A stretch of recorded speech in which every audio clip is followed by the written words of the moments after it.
Bismillahirrahmanirrahim. Alhamdulillahi Rabbil Alamin.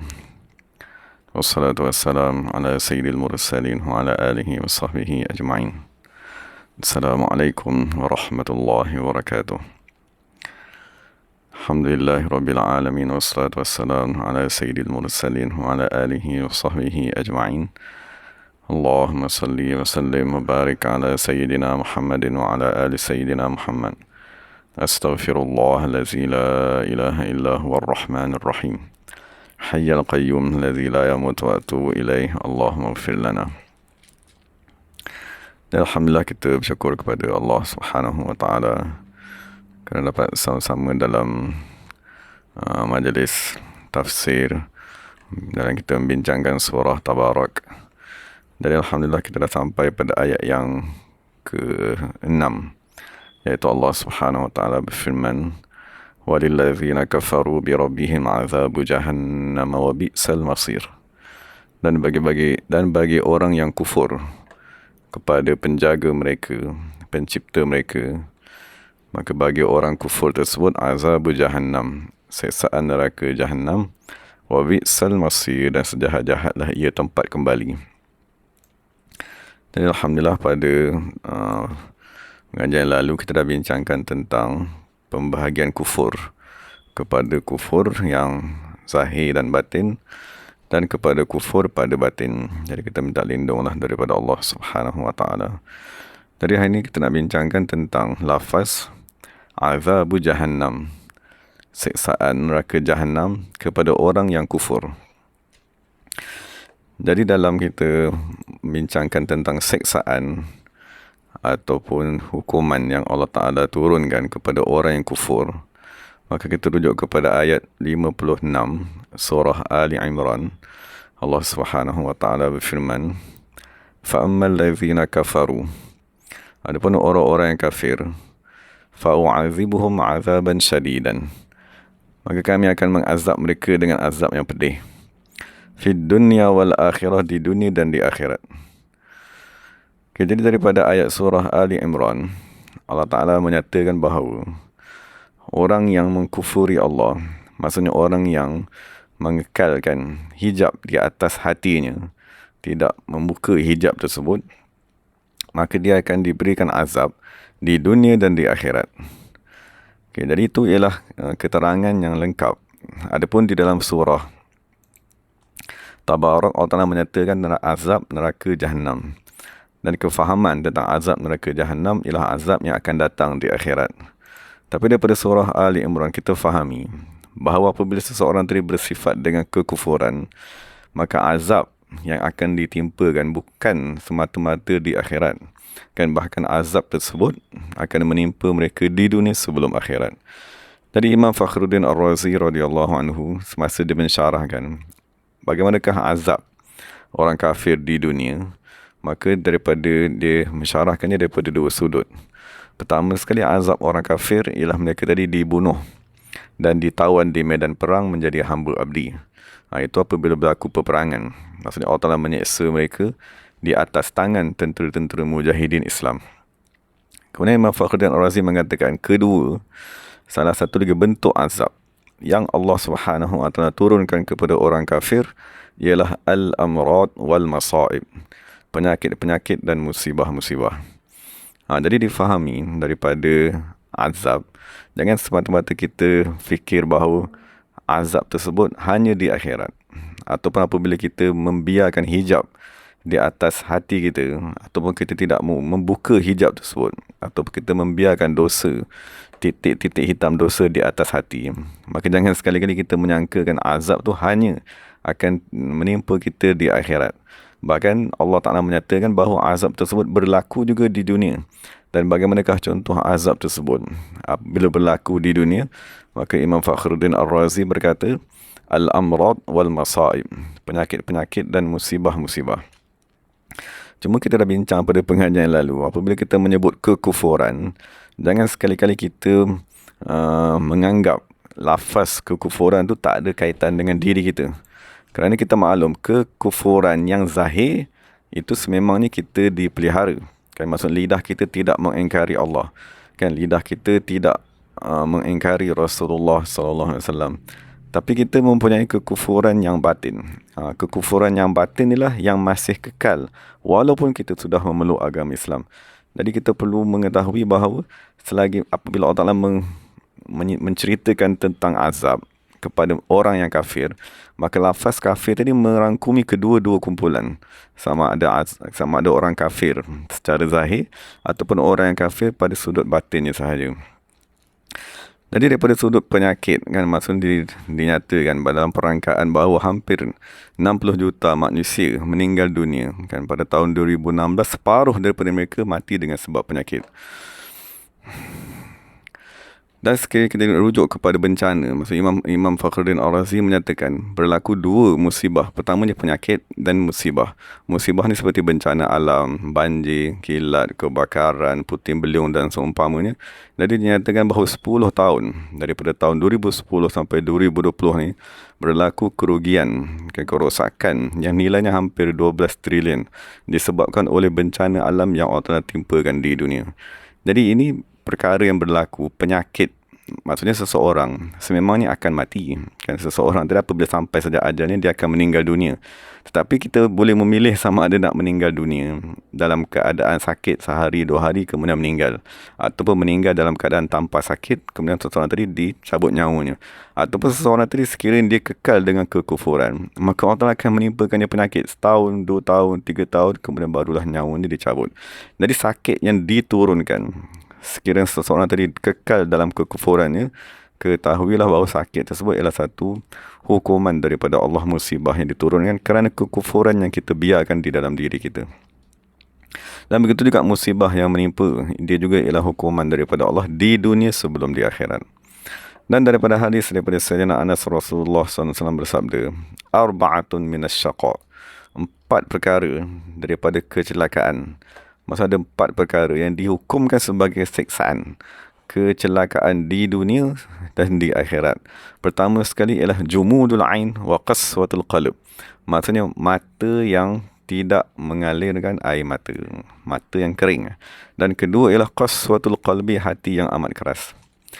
Jadi kita maklum bahawa apabila Nabi SAW menyatakan mata tersebut kering dan hati ini menjadi keras, itu ialah isyarat daripada Nabi Muhammad SAW bahawa hati manusia tersebut mati, ataupun hati kita tiada sumber airnya. Kerana dalam Quran Allah Ta'ala menyatakan bahawa semua benda yang hidup dia berasaskan kepada air. Maksud rohani dan jasmani kita memerlukan kepada air. Air pada jasmani kita tahu kita boleh beli air mineral kan, kita boleh minum seumpamanya. Tadi begitu juga rohani. Rohani kita memerlukan kepada air.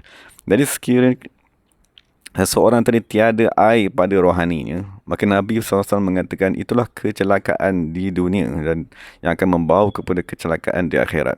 Maksudnya rohani tadi terbiar kan, tidak disirami, tidak diberikan air lama-kelamaan sehinggalah hati tersebut mati. Apabila hati tersebut mati, maka apakah kesan yang akan berlaku? Kesannya ialah sebagaimana dinyatakan bahawa kita sekarang ni ditimpa dengan 2 bencana ataupun 2 perkara lah yang kita boleh hubungkan dengan kematian hati tadi. Apabila hati seseorang tadi mati, maka dia akan datang satu masalah, iaitu tekanan ataupun yang diistilahkan sekarang sebagai sakit mental. Maksudnya kalau kita tengok kepada perangkaan, maksud umur bermula daripada sekarang di Malaysia ni, apabila orang dah berumur 16 tahun ke atas, setiap seorang daripada 10 orang berniat untuk membunuh diri. Maksud dia kata hidup ni tak ada guna. Kerana hidup ni tak ada kebahagiaan. Hidup ni tak ada keseronokan, kesusahan di sana. Dan seorang daripada 10 akan berniat untuk membunuh diri. Dan seorang daripada 10 pula akan mempunyai masalah mental. Maksudnya tekanan, kemurungan, tak boleh berfikir. Jadi perkara tersebut dah menimpa kanak-kanak semenjak daripada berumur, orang remaja semenjak daripada umur 16 tahun. Dan sekiranya perangkaan sakit mental di dunia ialah 1 daripada 4. Setiap 4 orang, salah seorang daripada akan mempunyai sakit. Yang setengah daripada mereka terpaksa makan ubat kan, untuk menenangkan perasaan dan seumpamanya. Itulah keadaan awal kan, apabila hati kita mati kan, masa kita akan mendapat masalah kerunsingan, tidak redha, tidak tenang, kecewa, kemurungan dan seumpamanya. Dan kemuncak hati tadi mati. Apabila hati ni dia yang menguasai jasad. Tapi apabila hati tadi telah mati, dibiarkan begitu lama mati dengan segala masalah, maka hati tadi akan membawa kepada tuannya mematikan jasadnya sendiri. Jadi macam mana, apakah maksud hati tadi? Mengarahkan untuk jasad tadi dimatikan. Itulah keadaan salah satu dosa besar yang dipanggil sebagai membunuh diri. Jadi membunuh diri ni, maksudnya kita mungkinlah Allah Ta'ala pelihara kan. Kita minta Allah Ta'ala pelihara kita umat Islam. Tapi kes bunuh diri di Malaysia, setiap hari ada sebanyak 7 kes. Setiap hari. Dan sekiranya kita lihat daripada seluruh dunia, setiap hari ada 2,700 manusia yang membunuh diri. Setiap hari. Jadi bagaimanakah manusia tadi boleh membunuh dirinya sendiri? Jadi kita maklum, jasad yang zahir dan hati yang yang batin tadi tu, hati ni yang menguasai. Jadi apabila hati yang menguasai jasad, hati ni dah mati kan. Daripada umurnya 13, 14, 15, dah lama dia mati. Jadi apabila dia tadi dah mati, hati tadi dah mati, maka dia akan menjangkitkan keadaan tersebut. Kematian hati akan membawa kepada kematian jasad. Cuma macam mana hati tidak nak mematikan jasad?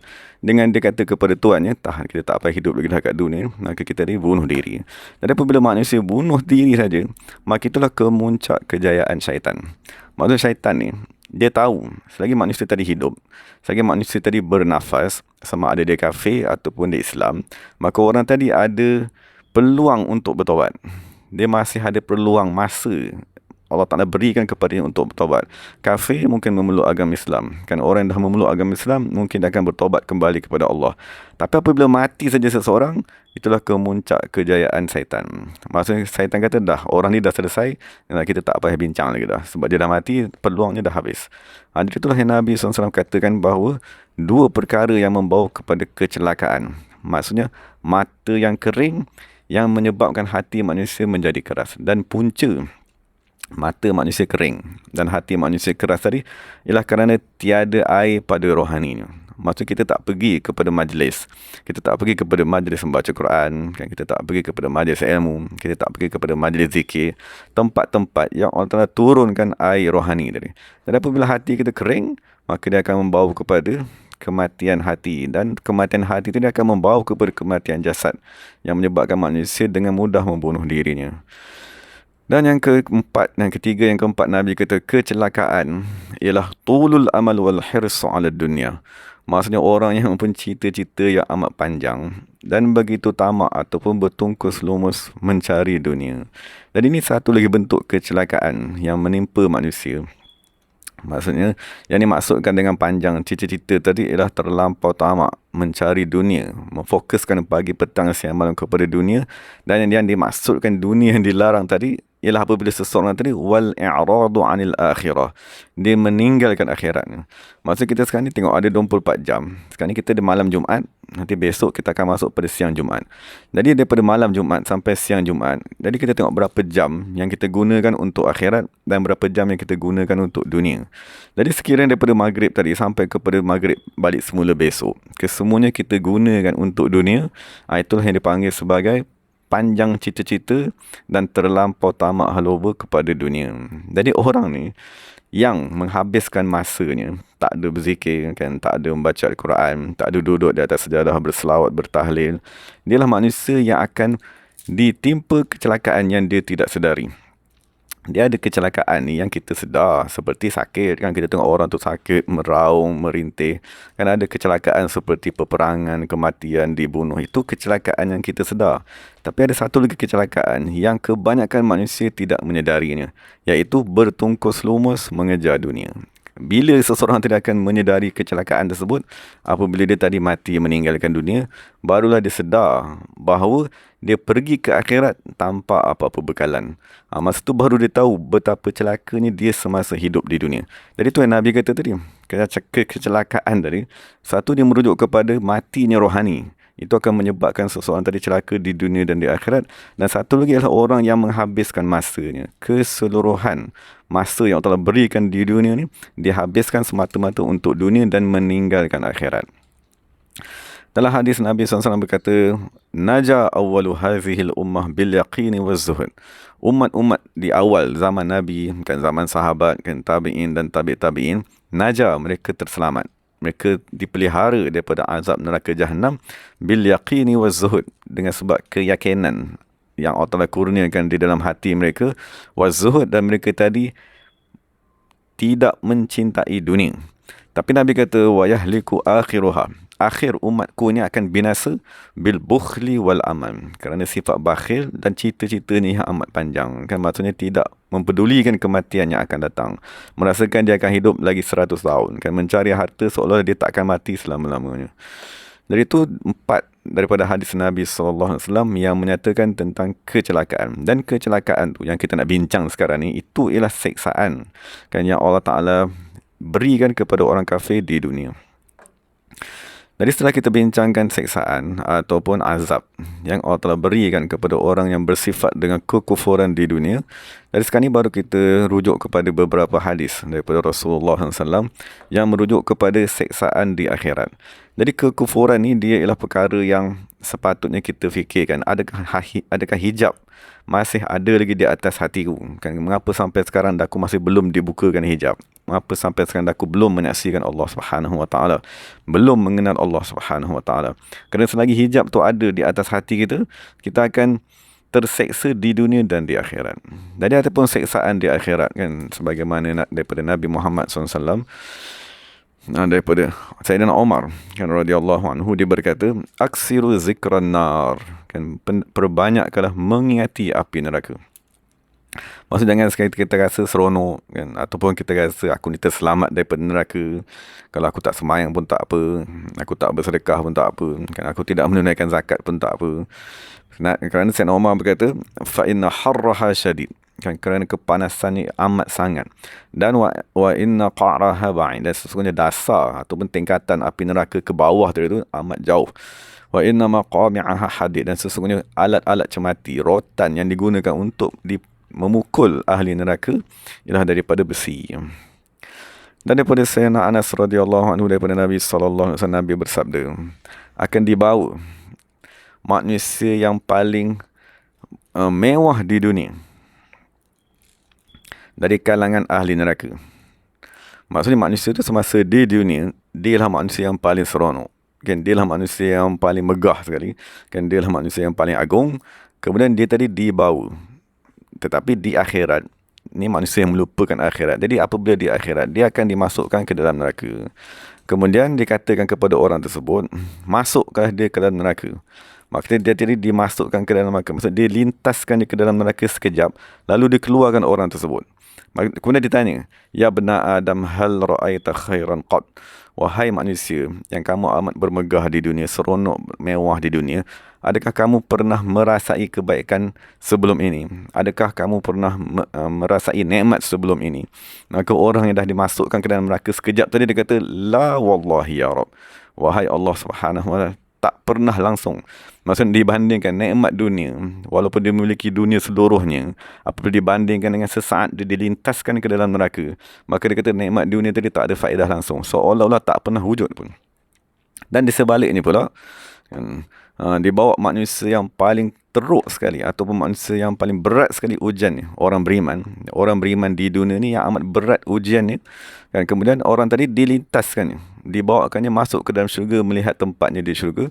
Kemudian ditanya kepadanya, wahai anak Adam, pernahkah kamu merasai keperitan, kepahitan, kesusahan, musibah, bala bencana di dunia?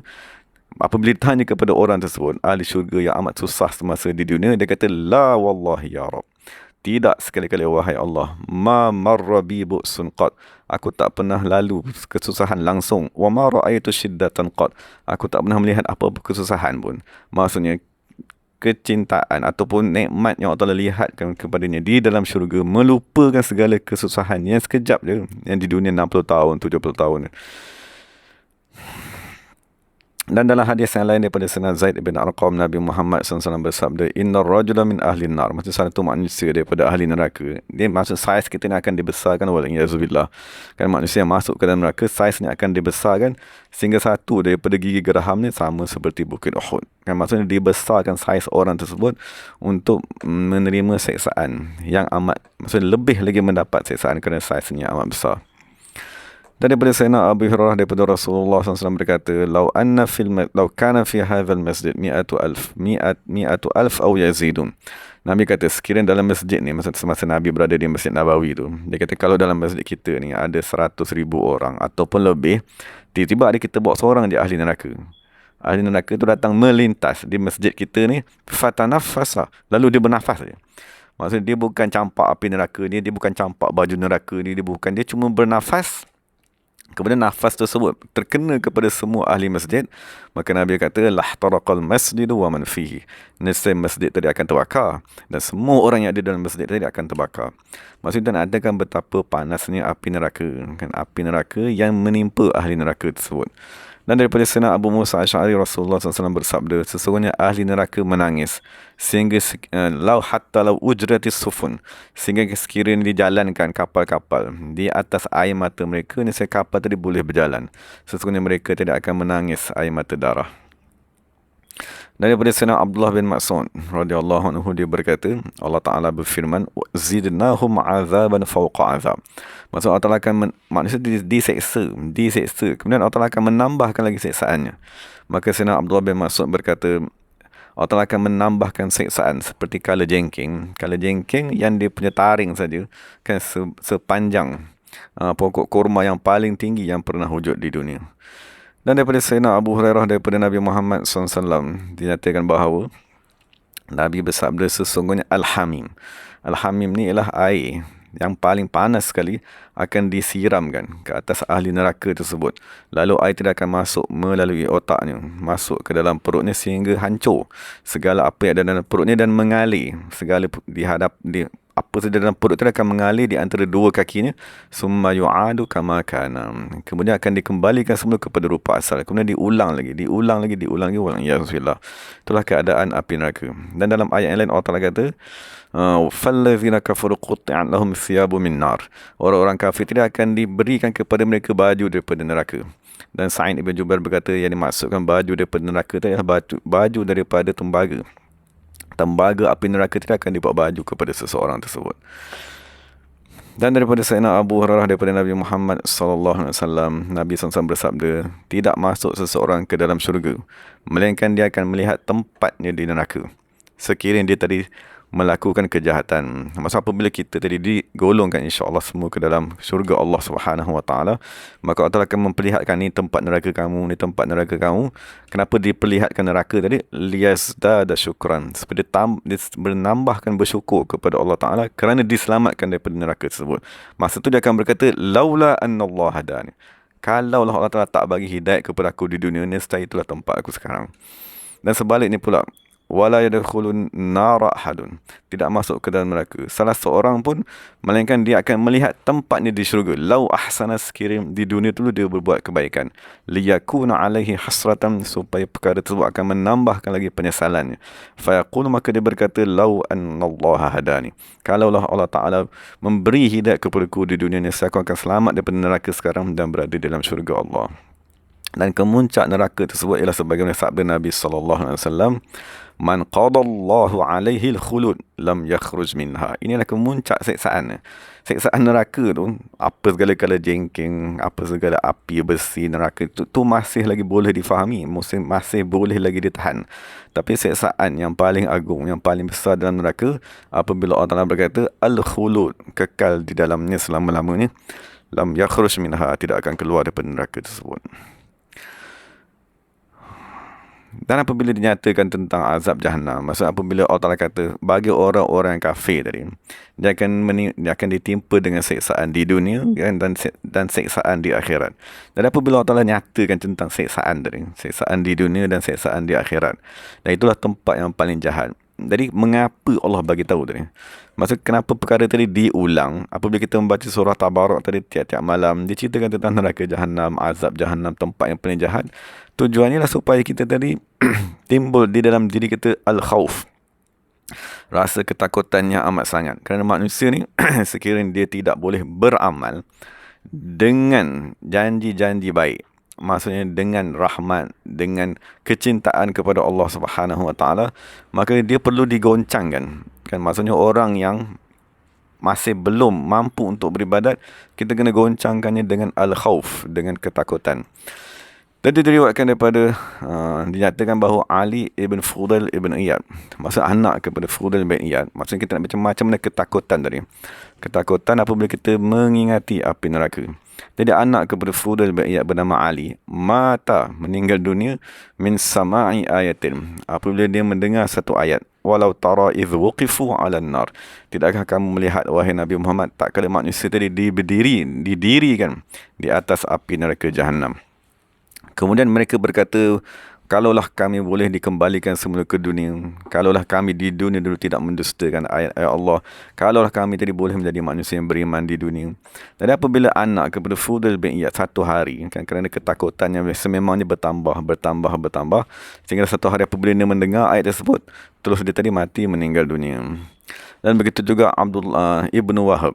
Dikatakan satu ketika Ibnu Wahab tadi apabila dia membaca Kitabul Ahwal, maksudnya dia membaca kitab-kitab, dia membaca satu perbahasan Al-Ahwal, kegerunan siksaan Allah Subhanahu Wa Taala, famarra fi sifatin nar, maka dia sedang membaca sifat neraka, fasyahiqa, maka dia tadi menjerit, fa ughshiya alaihi, maka dia tadi pengsan, fahumila ila manzili, maka dia dibawa ke rumahnya, fa'asha ayyaman thumma mata.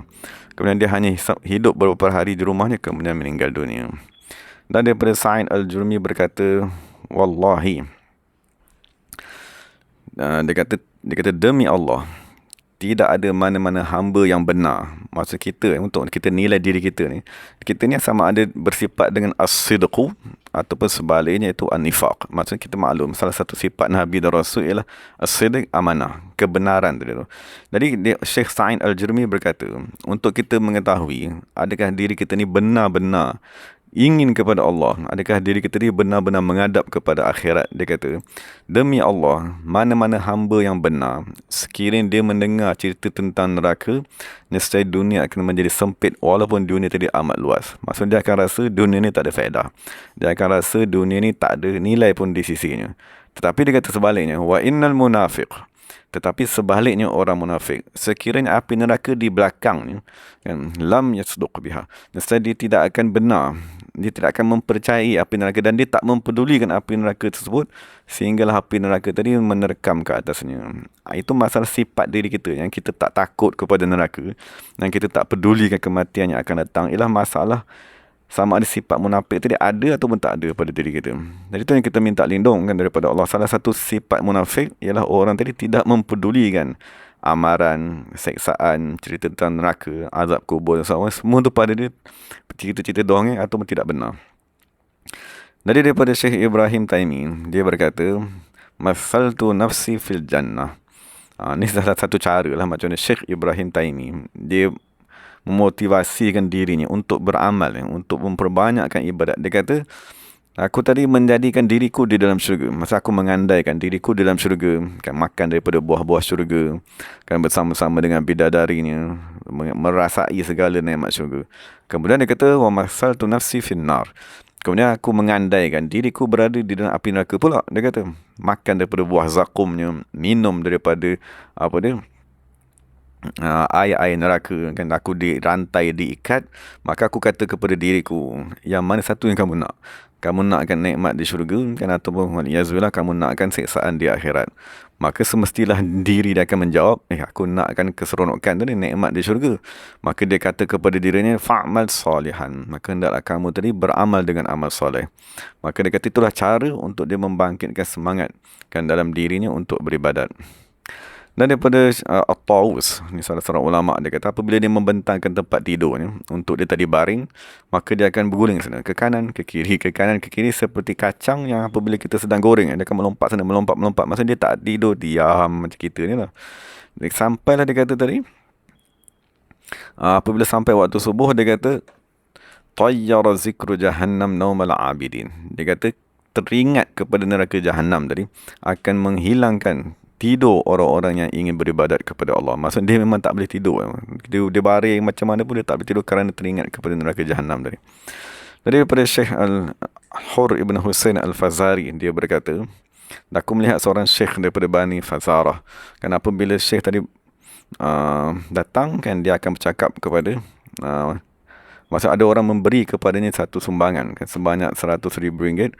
Dia enggan menerima ni kerana dia berkata, sesungguhnya teringat kepada neraka Jahannam tadi telah menghilangkan segala keseronokan dunia, segala kemanisan dunia daripada hatiku.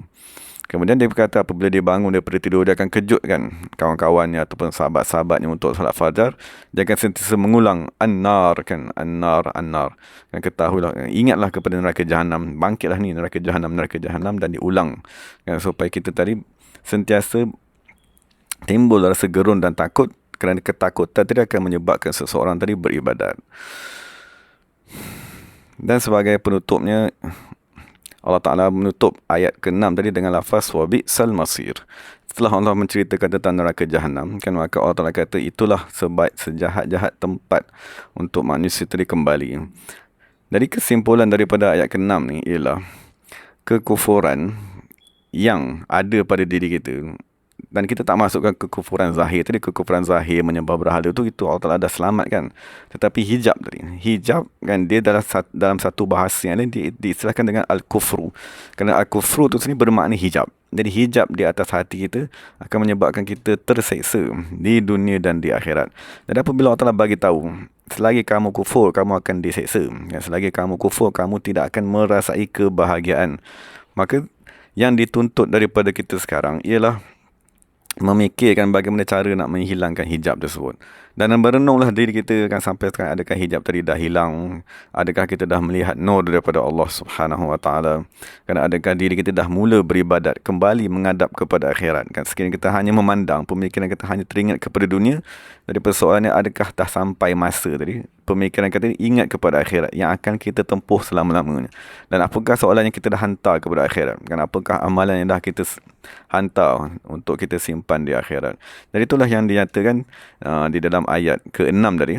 Allah Ta'ala menggoncang manusia tadi dengan ketakutan, kerana ketakutan ialah perkara pertama yang menggerakkan manusia untuk bertaubat. Kan, maksudnya Imam Ghazali berkata, perkara pertama yang akan menarik seseorang kepada jalan ibadat ialah al-faz'u, ketakutan. Jadi apabila kita baca, kan, walillazina kafaru bi rabbihim azabu jahannam, maksudnya kita kena ingat di mana saja tingkatan kita berada, kita jangan berhenti dan kita kena teruskan lagi, kan, teruskan lagi perjalanan tersebut, kerana siksaan Allah Subhanahu Wa Taala amat pedih dan tak mampu untuk kita tanggung. Jadi moga-moga Allah Taala memberi kefahaman kepada kita dan memudahkan kepada kita untuk beramal, kan, dan menjadikan kita manusia yang menghidupkan hatinya dan memandang kepada akhirat. Wallahu ta'ala alam. Bismillahirrahmanirrahim. Alhamdulillahirabbil alamin, wassalatu wassalamu ala sayyidil mursalin wa ala alihi wa sahbihi ajma'in. Rabbana zalamna anfusana wa illam taghfir lana wa tarhamna lanakunanna minal khasirin. Rabbana atina fid dunya hasanah wa fil akhirati hasanah wa qina adzabannar. Subhana rabbika rabbil izzati amma yasifun, wa salamun ala mursalin, walhamdulillahirabbil alamin. Taqabbalallahu minna wa minkum. Terima kasih kepada sahabat-sahabat semua. Assalamualaikum warahmatullahi wabarakatuh.